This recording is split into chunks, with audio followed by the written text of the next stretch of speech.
I was born and raised in Montgomery, Alabama. Um,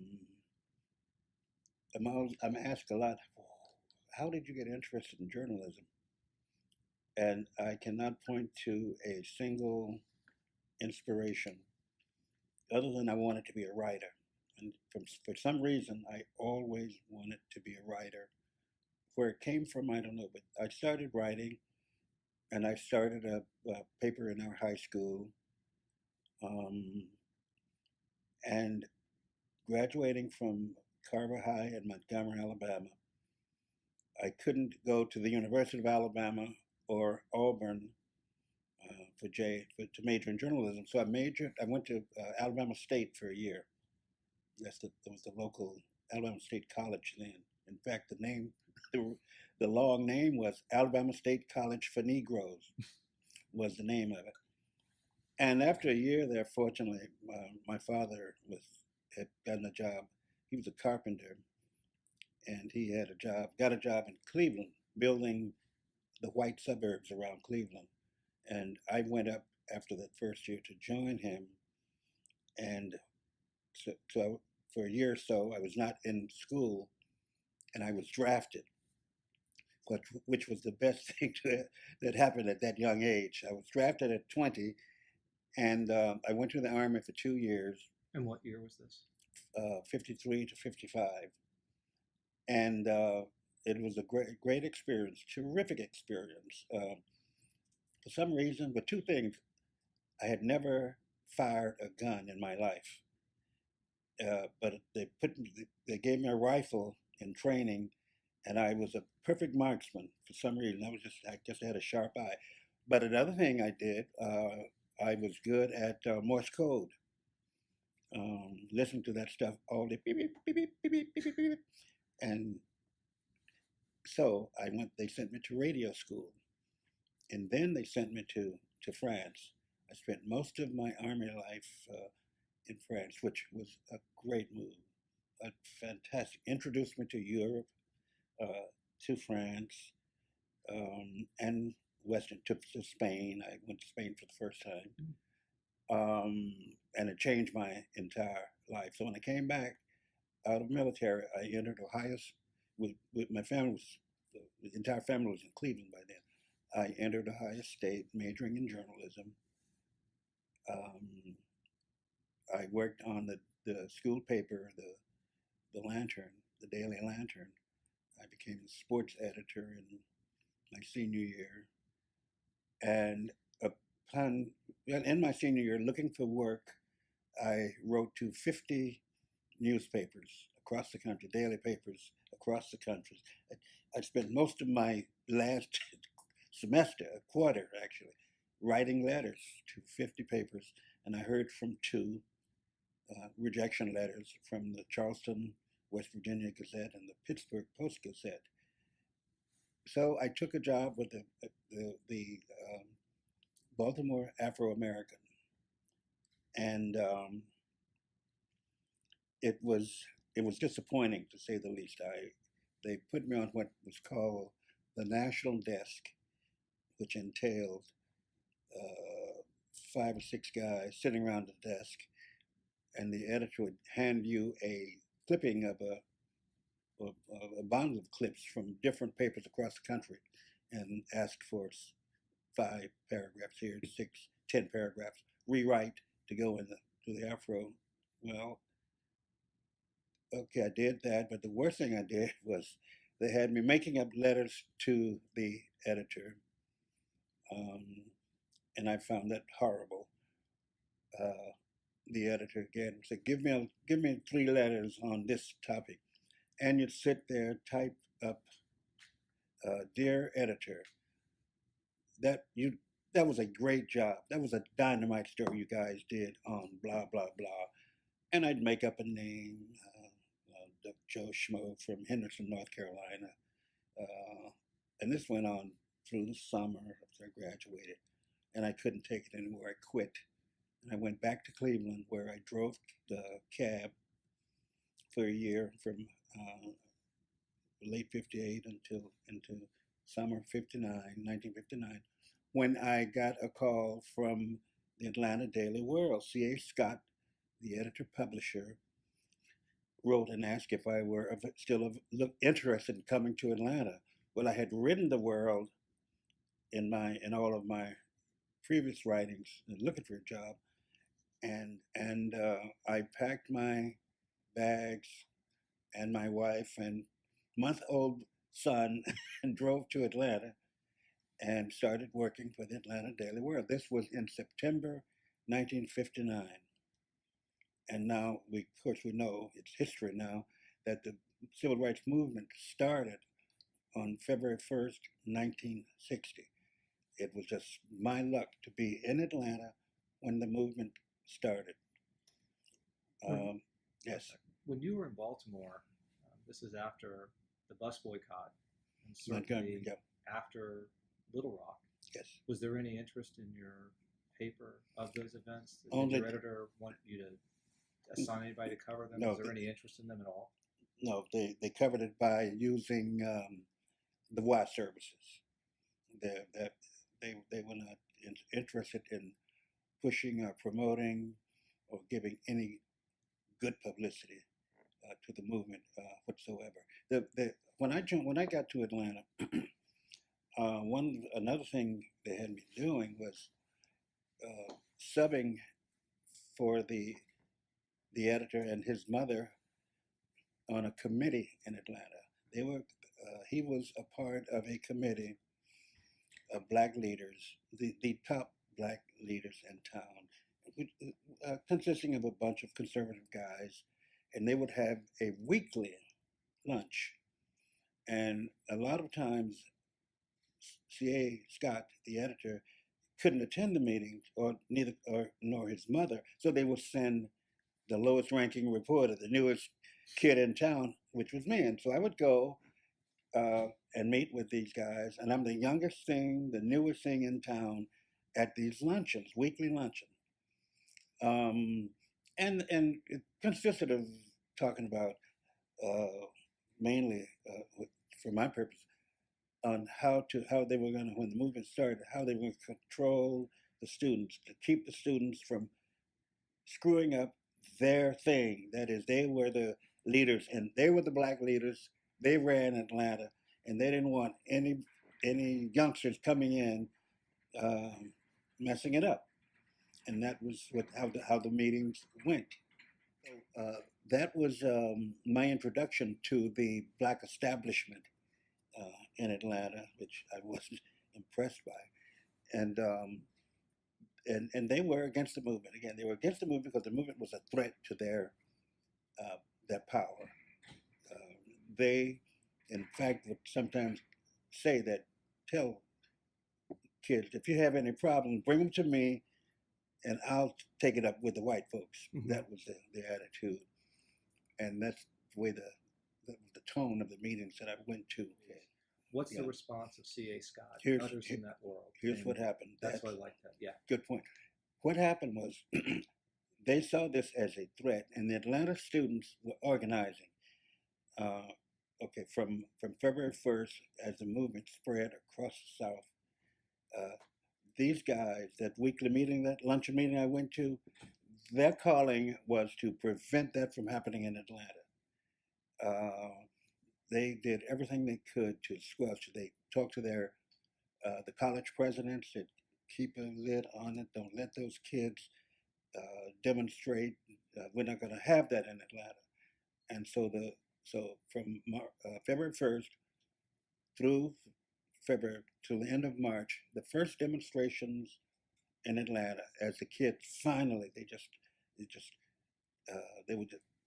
was building up their anxiety to get out there and get in the movement had been tamped down by their leaders. They finally broke through and said, we're going to march. And they went at that, let me back up a little bit. They sent word that they were going to march and that they would expect that some of them would be arrested and that they expected the adults in the room to bail us out because we know we're going to get arrested. But the elder said, don't do it.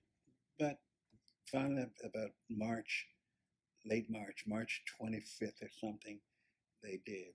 They organized march from campus, about 1,000 students downtown, and they picketed Rich's, Davidson's, the department stores, the restaurants downtown, demanding that they desegregate their lunch counters, that Rich's, for example, hire black clerks, et cetera, et cetera. And this was the beginning of it. That opened the gates to the movement, and this perpetual clash between the establishment and the kids that went on through the movement.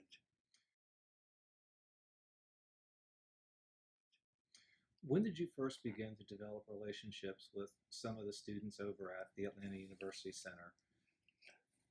As soon as, even before the movement, well, actually, the movement would have been the main beginning starting point.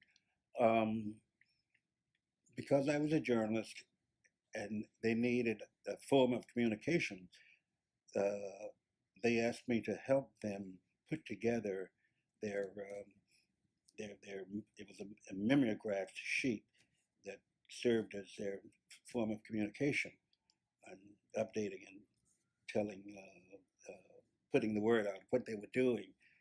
I knew some professors, Carl Holman at Clark, and some others who were backing the students. And Carl got me to help edit he put me in touch with the students, and I helped them as much as I can to put together the first mimeographed sheets. But I also got to know the leaders because they could not understand why the world would not cover them or cover them adequately. The world covered them. I mean, I did that first sit-in downtown, the first demonstration in Atlanta. I covered that for the world. But here's what happened. I remember perfectly. My lead was Atlanta University students marched on downtown.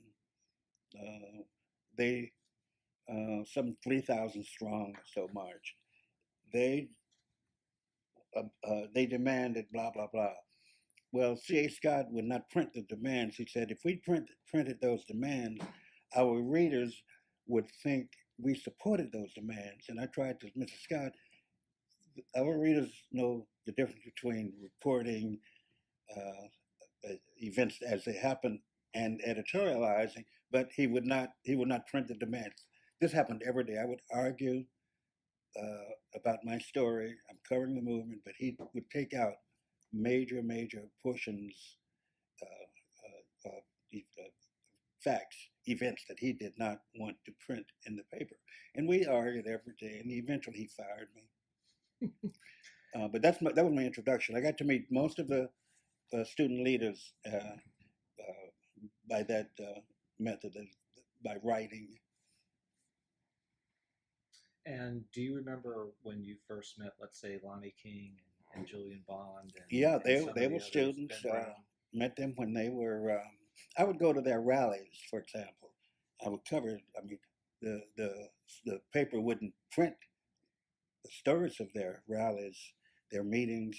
So I was led into, and fortunately, I had. There was one other. The World had two reporters, me and John Britton, and the two of us had good relations with the students.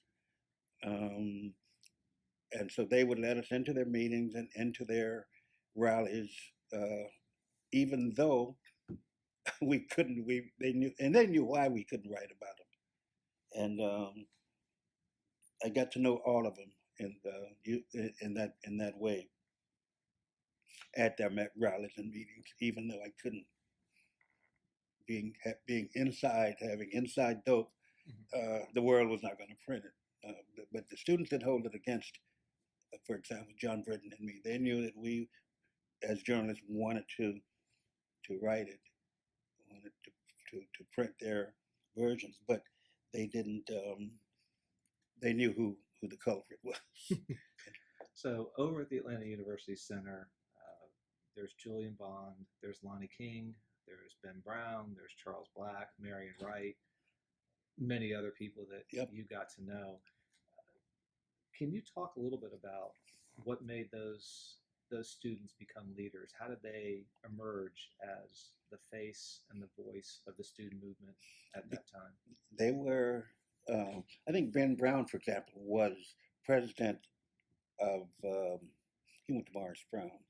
I think Ben was president of the student body at Morris Brown, and Charles might have been.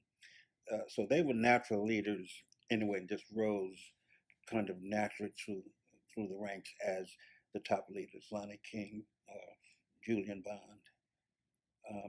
They were, and they were all excellent speakers, and they could rally a crowd. So they just kind of rose up. Those Charles Black and the rest. Julian was a terrific speaker, and writer too. So and Julian was the editor. Well, I think he was Carl Holden might have been the editor of the original paper, but Julian was certainly one of the editors. The emergence of the Atlanta Inquirer, how did that come to be? Well, the student paper, eventually, I think at one point, the paper was at first I mentioned it just was a mimeograph sheet. It became a real paper, and I was called in when they wanted to make it a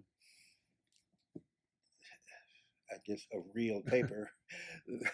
I volunteered to help, and Julian and a few others who were, and I think it was run again. Carl Holman ran the whole thing. Carl was the inspiration for it. And did you get the term, the name, the word, the student word? There was something in the basement of his home. He was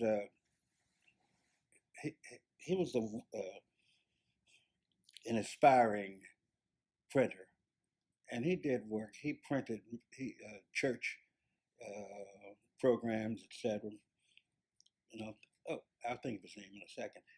And so he printed the first papers, and in his basement, and we'd go over and put it together in his basement, and eventually came up with a name, the Inquirer, the student paper, and I think it was called the Word, the Student Word.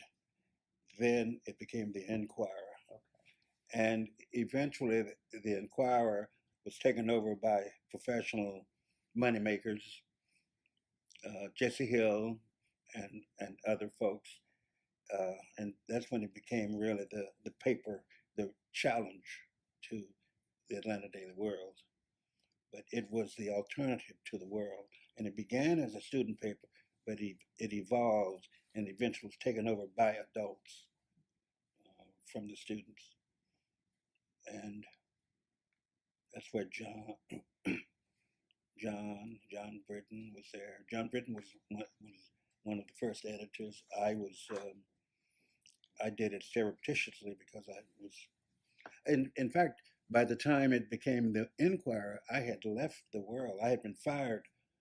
In fact, I was. How long were you at the World? 2 years, and then I was fired. It was my Christmas present.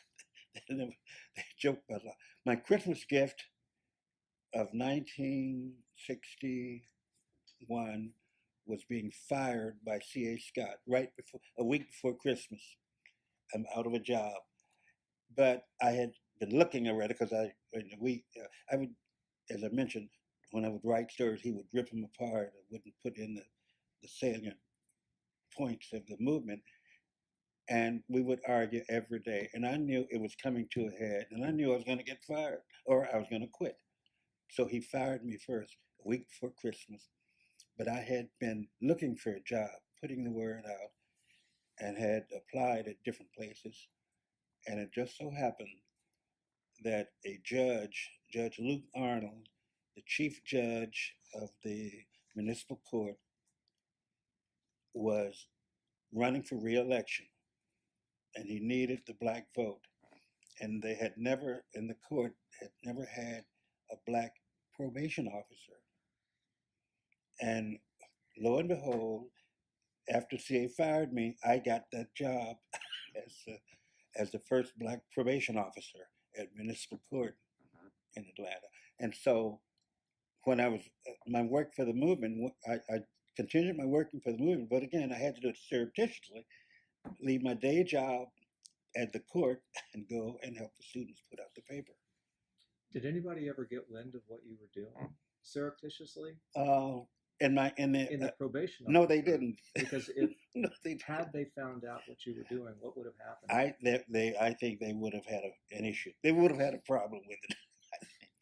But no, they didn't find out. Not even P. Delano Lane tipped them off. But I would leave my probation job and go and help the students put out the paper, and then go and work for, as it became the Enquirer, go and write stories for the Enquirer. Why don't you tell us how you got the name P. Delano Lane?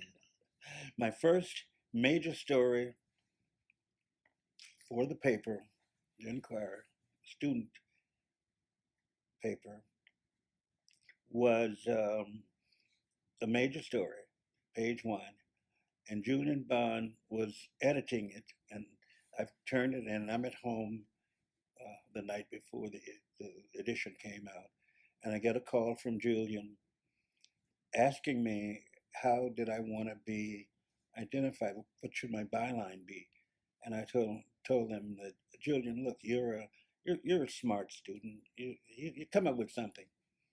The next morning when the paper came out, the name on the top, the lead story was P. Delano Lane. I was shocked. I couldn't believe, and I said, Julian, you're supposed to be smarter than that. Good grief! But they laughed at it. Unfortunately, you asked a question earlier. No, my bosses at the court never caught on, not even with P. Delano Lane. And to this day, well, until he died, Julian Bond, whenever he talked to me, he would greet me as P. Delano Lane, and Charlene Hunter Galt, to this day, calls me P. Delano Lane. The only two people probably who even remember that. It sounds like you have a much better sense of humor about it now than maybe back then. You better believe it. It was. How long did you work for the Atlanta Daily World? I worked for him for 2 years. I was there when the movement started. I started in September 1959 and left at the end of 1960. 59 and 60. So you were able to cover some of the more significant developments in the early stages of the Atlanta student movement. Yeah, I covered some of them that the world didn't print, but I covered some of the major events. And what were some of those events? At the beginning of the movement itself, or the pre-movement behind the scene battles as the black establishment kept the movement, delayed the movement as long as they could. They did not want the youngsters to screw up their relationship with downtown, and so they put it off as long as they could. The sit-in movement in Atlanta, as it built and as it progressed, I covered SNCC when it first opened its headquarters in Atlanta, directly across the street from the Atlanta Daily. Not directly, it was diagonally across the street from the Atlanta Daily World, and it was directly across the street from SCLC. When King moved the headquarters of SCLC from Montgomery to Atlanta, that was about 3 doors away from the World, so we could walk right up the street and hobnob with all of the leaders, King himself, and then walk across the street and talk to the students, the young kids. And one of the first things that the kids did to show their antagonism towards the conservative leadership in Atlanta, and also they were not satisfied with King. He was SCLC was not a militant organization, so the students felt, and so they had a huge portrait of King in the office, SNCC's office. And when you opened the door, the first thing you saw was this big picture of King with a label "D-Lawed" on it. And so there was always a clash between the younger students at SNCC and King. I covered that, and by then I was fired from the work, so I didn't cover much of the activity after, but I was in Atlanta there. For example, I was there as the movement built, and I remember Atlanta was the headquarters of the movement, became the headquarters of the movement, with SNCC being located there, SCLC, also the regional office headquarters of the NAACP was in Atlanta, on the west side of town. So Atlanta was a hotbed of activity, and anybody who was anybody in the civil rights movement or wanted to be anybody had to come to Atlanta. So everybody came through, and they came to those offices that were right near the world, and I got a chance to meet a lot of them. So 1960 is a very busy year. Mm-hmm. The student demonstrations break out in the spring, fall things pick back up, and then of course there's Dr. King's arrest at Rich's in October of 1960. Well, but leading up to that arrest, what happened when King was moving SCLC from Montgomery to Atlanta, that weekly meeting I mentioned to you, that it was a luncheon meeting. I would go to lunch at Joe's back room, it was called, on Auburn Avenue. And when it was first floated that King was thinking about moving his headquarters from Montgomery to Atlanta, it sent shockwaves to the establishment. One of the members of that weekly luncheon that I went to was King's father, Daddy King, and so his fellow leaders prevailed upon him to get his son. First of all, they couldn't prevent Junior from moving to Atlanta, so they prevailed upon King Sr. to, okay, if your son is going to come here, get him to agree that he will not come in here and take over the leadership. He will not come in and lead students in marches. And so Daddy King said, okay, I'll do that. And he came back and said, okay, he's not going to lead in a demonstration in Atlanta. And for quite a while, King did not lead demonstration in Atlanta. And that was because the local black leadership felt that he would destroy them. And so he lived up to it, but the pressure kept building and building. I remember I was at a rally one night at Mount Moriah Baptist Church on Ashby Street, and it was the students had been kept from demonstrating for weeks. This should have been in mid-March 1960. And at this rally, the students were riled up. They wanted to march, and they didn't want anybody telling them. And so speaker after speaker, it was programmed that the speakers would try to tone them down. Okay, you can't, we're not going to march, but blah, blah, blah, blah, blah. And the students said, no, and the meeting it got rowdier and rowdier. And they finally had to call King, Dr. King, to come and speak to them to calm them down. And he did. He came and made a terrific, as he usually did, speech telling them, we're going to overcome, et cetera, et cetera. And that toned them down. And they were ready to march the next day, but they didn't. They put it off until a few weeks later, 2 or 3 weeks later. But that was the importance of King. That was a major event. One thing I remember that happened, one of the reasons Lonnie King and C.A. Scott had this tremendous animosity between them is because the world had one of its biggest advertising clients was A&P. There was an A&P on around the corner in the community. I think it was on Edgewater, the next block from, and the students were going to picket it, and that was the biggest advertiser in the world, A&P, and also that was going to hit, and the students did picket. They threw a picket line trying to get A&P to hire black workers, cashiers, clerks, and the A&P wouldn't, and so they threw a picket line around it.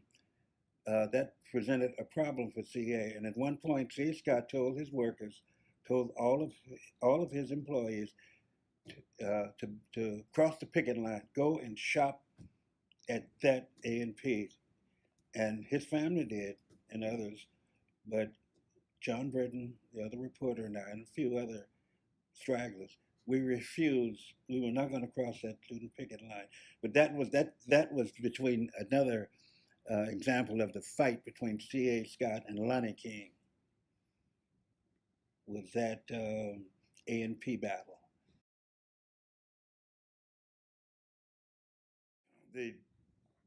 The movement drew, and everybody from King on down, and John Lewis even today, give credit to the success of the movement, give credit to the media at the time.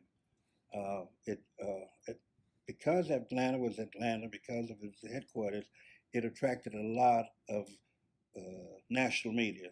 I met a lot of folks who became friends later. Such as? Bud Trillin, who was with the New Yorker. I think that's Calvin Trillin. Calvin Trillin, yeah. For civilians, Calvin yeah. Trillin. He lived in Atlanta. He was Atlanta bureau chief for Time Magazine at the time. And we used to party together. Hal Gulliver, who became the editor of he was at the Macon Telegraph at first, he and Reg Murphy, and then came to the Atlanta World. I mean, the World, the Constitution. Whoever the UPI and the UPI bureau chief at the time, whose name I cannot recall, but a lot of reporters, Doug Kiker, NBC, Sandy Van Oka, NBC, all of these folks covered the movement, came to Atlanta, and we knew each other. And while, and I have another story on my trying to get employed in Atlanta, we knew each other. We knew that there was a separation, but we would cover stuff together, and then we'd go drinking together at night. And Bud Trillin used to have parties at his house, invite all of us, big integrated parties. But another incident, before I left Atlanta, I tried to get a job on the Atlanta paper. I was interviewed by Ralph McGill, who was the editor of the Constitution, and he told me that they were not ready to hire any Negro reporters, just not ready yet. And in fact, when I walked into the newsroom, so they wouldn't hire me. And when I left Atlanta, the papers were still all white. In 1963, I was approached by the Dayton Daily News, which is owned by Cox. Cox owned the Atlanta paper. So instead of inviting me up to interview me in Dayton, they had the editors of the Atlanta paper interview me. And so when I walked into the newsroom to be interviewed for the Dayton paper, all my friends, the reporters, thought I was coming to be interviewed. I was going to start working with them at the Atlanta paper. But no, I was being interviewed for the Dayton paper. And the Atlanta paper, the Journal of the Constitution, finally hired their first black journalist. I don't know if you remember Harmon Perry. Harmon Perry, but he was a photographer. But he could write, and so they hired Harmon Perry. This was after a year or so after I left and moved to Dayton. They finally hired a black reporter a year later. But the journalists got along well. Those who came to cover the movement and the Constitution, edited by Ralph McGill, and who was succeeded by Eugene Patterson, editorially was much more sympathetic to the movement than the more conservative Afternoon Journal. On the other hand, that's editorially. On the other hand, both were excellent papers, had excellent journalists, and they gave fair coverage, good coverage. They had much better coverage than the Atlanta Daily World, I might say. So the papers themselves covered the movement as it happened, and they were generally fair in their coverage. Again, compared to the Atlanta Daily World, yeah. And the World had another mission too. Remember, CA and his family were part of the black establishment, and they saw the movement. I mean, there was no question it was a threat to their legitimacy as leading the black community. And they, the white establishment had faith that these guys could hold the line, could not let anything happen, not let this city be the victim of what was happening in the rest of the South. And so they had more at stake than just advertisers. They had their entire and legitimacy at stake. And eventually that legitimacy fell as the movement became dominant and overwhelming.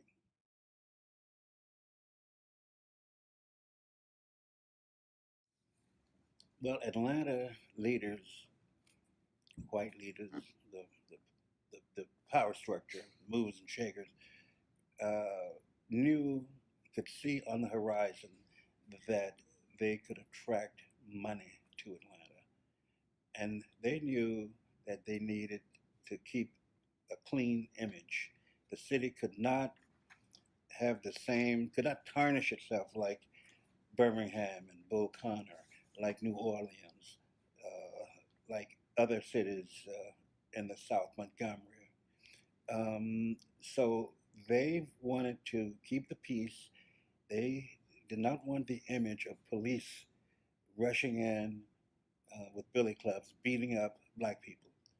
They wanted to. They had begun to attract businesses from the north. It was becoming the headquarters, the regional headquarters for a lot of major corporations, and they wanted to build on that. They also wanted professional sports to come to Atlanta, and eventually it happened. And Atlanta sat on, Atlanta kept its reputation.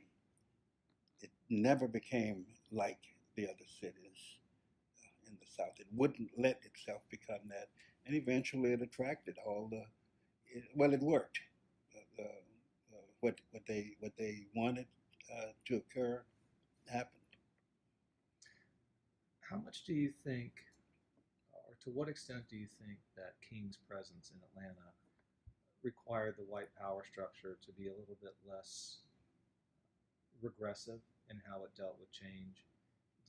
For example, when he won the Nobel Prize, that certainly put people in an uncomfortable position because Atlanta's still sort of dealing with this in fits and starts, and then Dr. King is recognized as a Nobel Prize winner.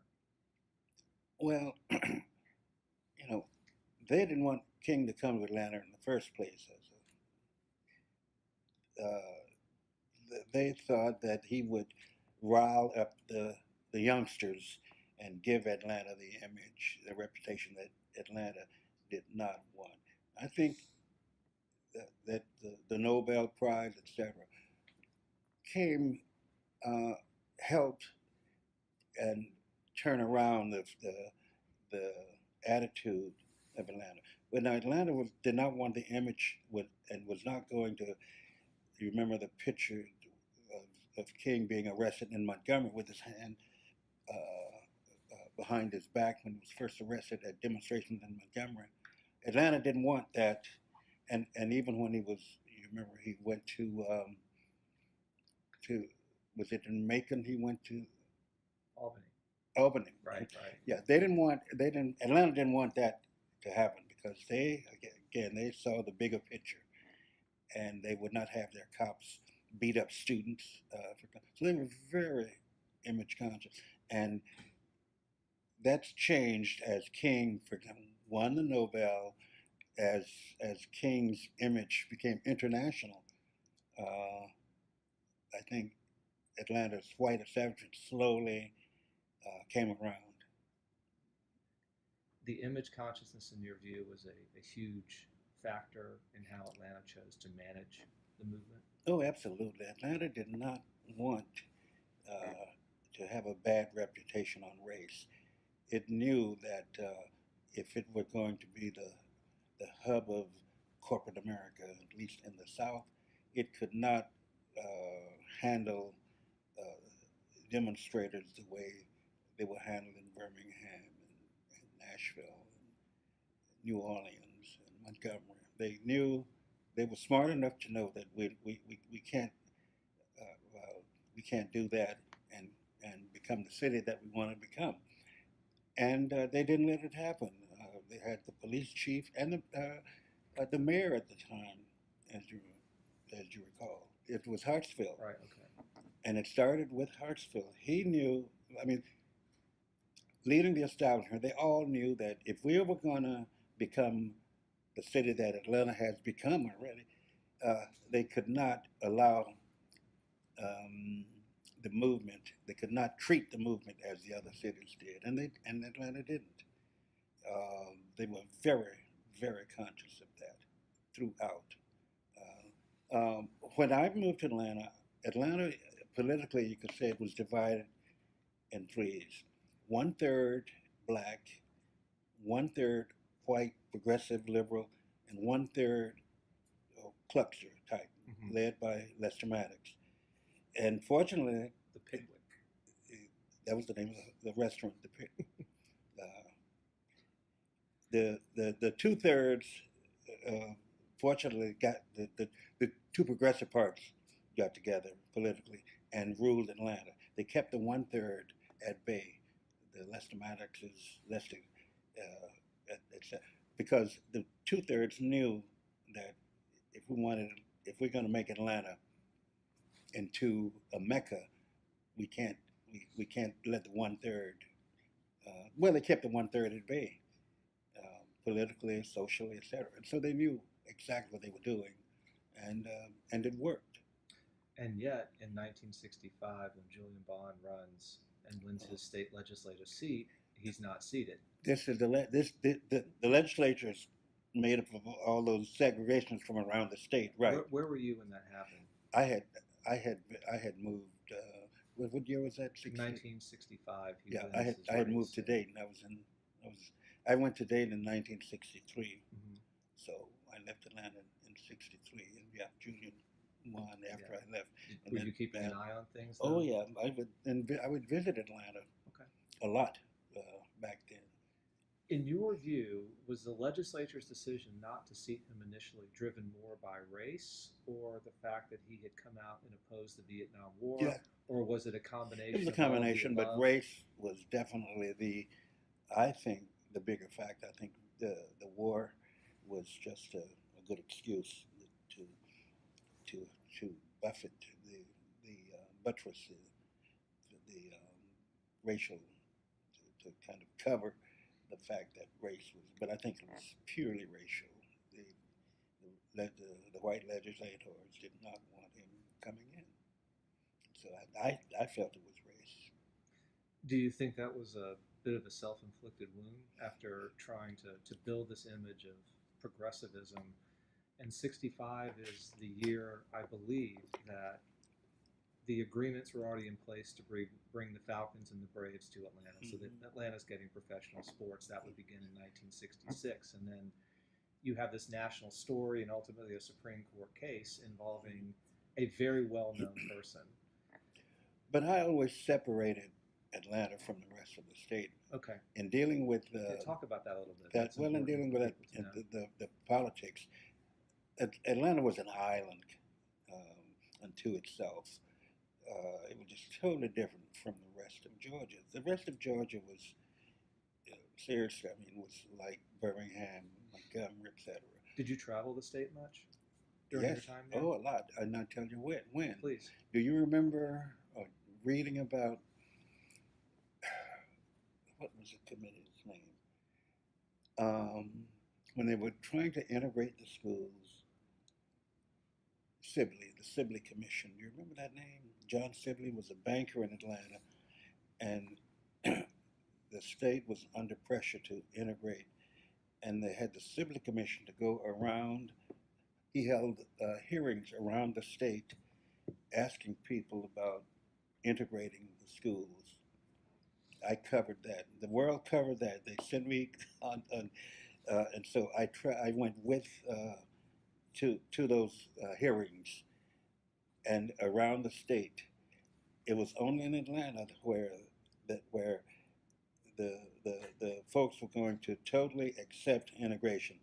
No other place in Georgia. They were very against it, but the Sibley Commission was set up to kind of delay the decision on integrating schools, and they found that only in Atlanta was there any sympathy for integrating schools. So yeah, I did. I traveled around the state in that regard with that commission. What was it like going back and forth between small town Georgia and then coming back to Atlanta? Well, there was a difference between North and South Georgia. Okay. There was a hearing in Albany where the local officials were just fiercely against even thinking about integrating their schools. No. There was another hearing. The final hearing was in Gainesville, up north. Now, Gainesville probably had. Do you remember the editor of the Gainesville paper, the Gainesville Times, I think it was called. It was probably the most progressive paper outside of Atlanta in the state of Georgia. The attitude was totally different. It was not as about integration. It was not as harsh as in South Georgia. The paper itself was mild. It was moderate compared, for example, to the press in South Georgia. So that was a distinct difference between North and South Georgia in their attitude, in the testimony of mostly local officials who would testify before the commission, county commissioners, who were all, especially in the South Georgia, against. So there was that almost like night and day, the difference between South Georgia and North Georgia regarding integration. And so much of the opposition to Julian's election comes from the rural communities and not necessarily within Atlanta. Yeah, no, it was outside Atlanta. I'm sure if you look back, most of the leaders of the opposition were probably there were none Atlanta. There may be a couple of Atlantans who politically were against Julian, but most of the opposition was from southern, the rest of Georgia. Yeah, Sloppy Floyd. Yeah. Oh, I remember him? Yeah.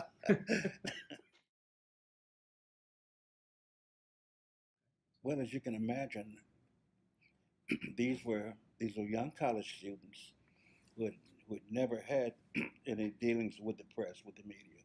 They had no experience, and so it was by hit or miss.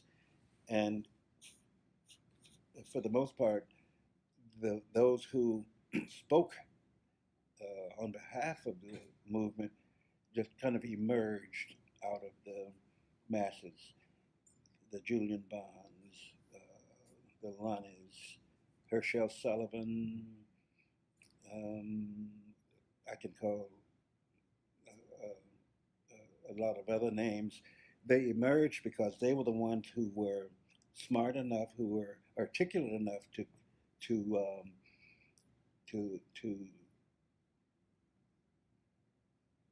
explain the movement to a bunch of reporters who didn't, who were also new to this. All of that was totally new to us, and they were the ones who were most uh, and who were nice with terrific personalities to get along with the journalists, and they were the ones who emerged, and that's how they did. And they were not professionals, and they developed over the years. It didn't happen overnight. I mean, it just happened that Julian Bond was very smooth. Julian was a poet too, uh, and he and Lonnie and others, by sheer force of personality, did they become the spokespeople, and nobody else did. That was how they learned how to schmooze the press. We would go after a day of working, we'd go and have drinks together. Our watering holes were the Pascals, and Pascals was it was a restaurant.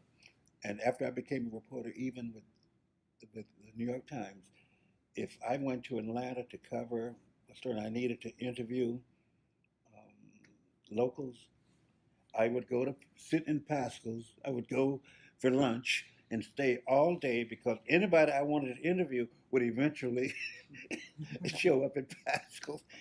And if they didn't show up at Pascal's during the afternoon to eat, they would. Le Carousel was a nightclub adjacent to Pascal's and owned by the same folks. I would just drift over to the nightclub and they would show up at the nightclub. So I would spend all my day. But anybody I wanted to interview would eventually show up at, at Pascal's or the Carousel without fail. I could just sit there take my notebook and sit there all day. And as they would come in, I'd interview my sources. They're right there. But that was important.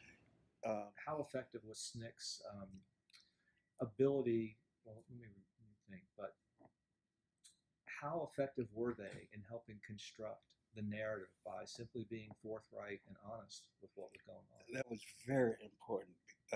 That because it strengthened the bond between us. We knew that we could trust what they were saying because we knew that they wouldn't, and they knew that if they lied, they would get caught somehow.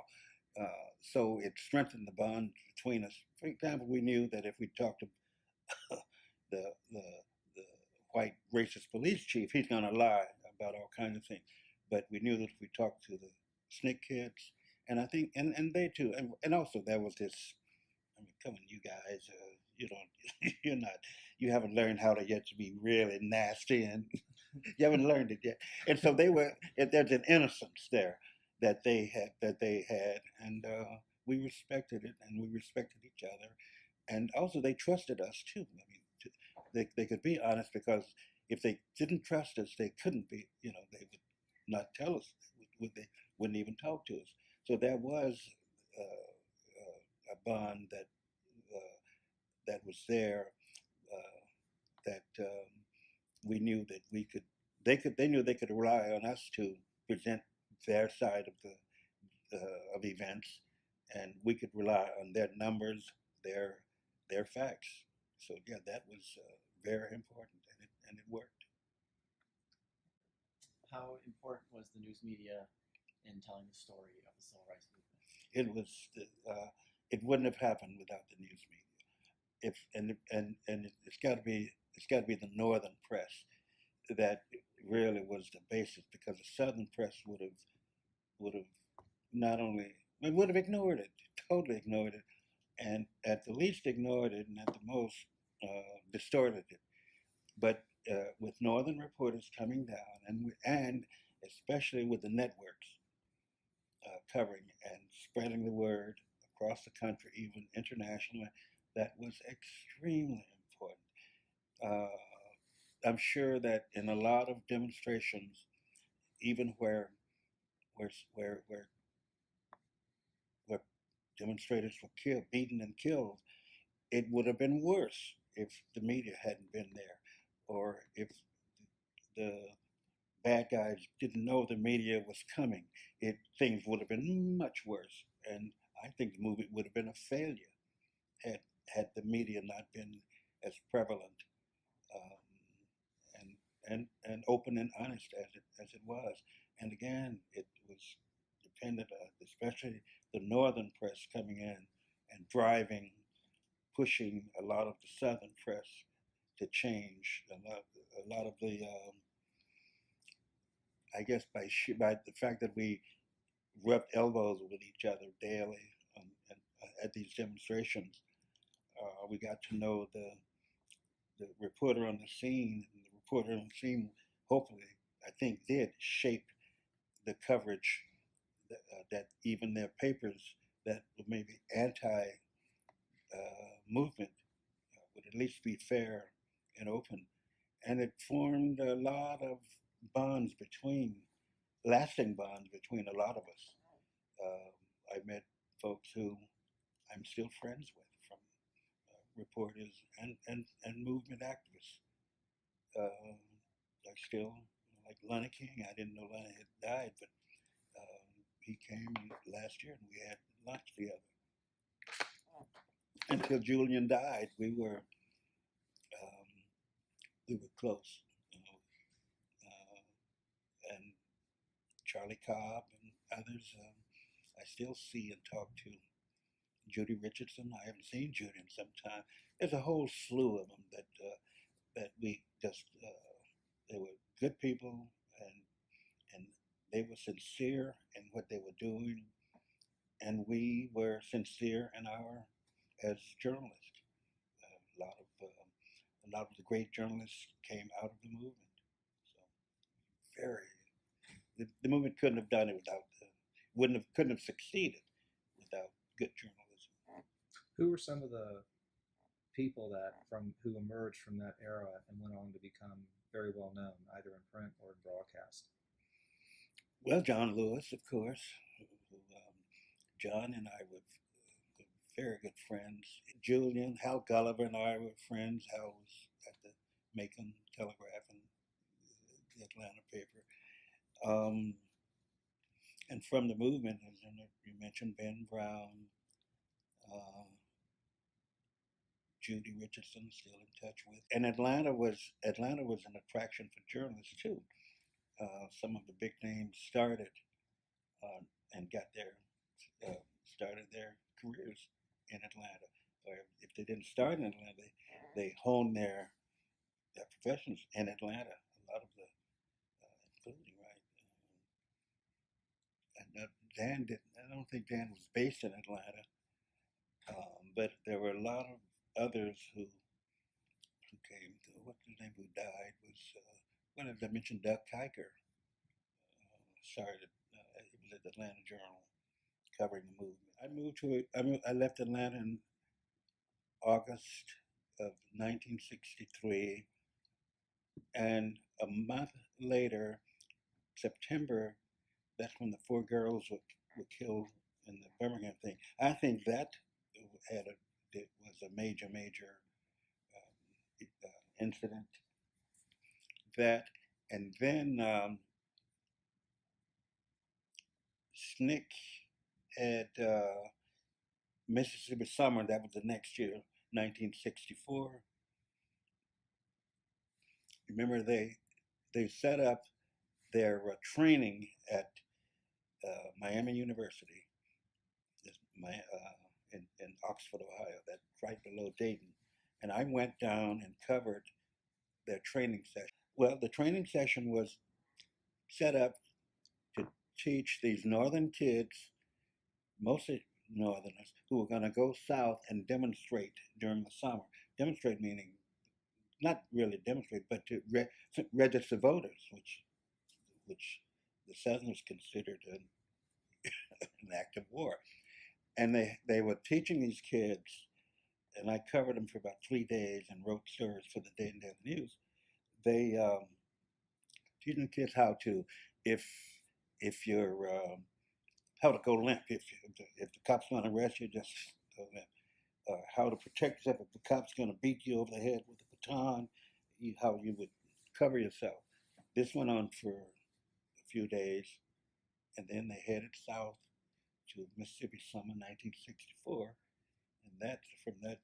I don't remember meeting them, but the 3 kids who were killed in Mississippi that summer, they left Ohio and went to Mississippi, and that's when they were lynched. I might have met them. I don't know. I didn't have their names in my notebooks, and I don't remember meeting them. But they were at this session, so that was a turning point. That Mississippi summer of '64 was major, and the burnings. The Birmingham bombings. Those made a major impression. How did covering the civil rights movement shape the rest of your career? It played a very important role in shaping me as a journalist. In that, as a journalist, if you are covering events, anything, you are a journalist. You are not a participant, and it was you had to be very strong to see people getting beaten over the head, to see whatever you're covering, you cannot become a part of it. One example, I was interviewing when I was in Dayton. There had been a racial incident at a high school in Dayton, black kids and white kids fighting. And the next day, I went and interviewed a young white student. She was about 15 or 16. And she was giving me the account of the event. And she started telling me the story. She said, well, the white kids did this, and then the black kids did that, and the white kids did this, and the black kids did that. And she started speeding up her tone, her speak. And the white kids did this, and the black kids did this, and the white kids did that, and the niggers did that, and the white kids did that, and the niggers did that, and the white kids did this, and then the black kids did this, and then the white kids did this. Now, as a journalist, I'm taking notes, and when she started using the N-word, I could have said, whoa, stop. Stop this interview. I could have slapped her or something, right? I'm a journalist. You don't do that. I just continued taking notes. And as a journalist, that's how you do at demonstrations, no matter how rough they get, because your editor is not going to be impressed by the fact that, oh, well, I didn't get the story because I had to stop and help this and stop this cop from beating this demonstrator. That's what one of the main things I had to learn, and this one of the main things I did was to make sure that I knew I knew which side I was on, but what I was covering. I knew my role. I was not a demonstrator in any way. I was there to record it for history, and you have to know your role. That was the main thing that I think I learned in all of the years I covered civil rights. Was it hard to accept that role sometimes? Oh yes. Oh yeah. It was difficult when I was talking to that little girl. It was difficult. I had to restrain myself, and so I've covered a lot of things where yes, I had to not show my emotions. And maybe I'm cold-hearted. I don't know, but that is, as a journalist, you got to do that. You're going to be the journalist, or you're not going to be a journalist. That's the way it is.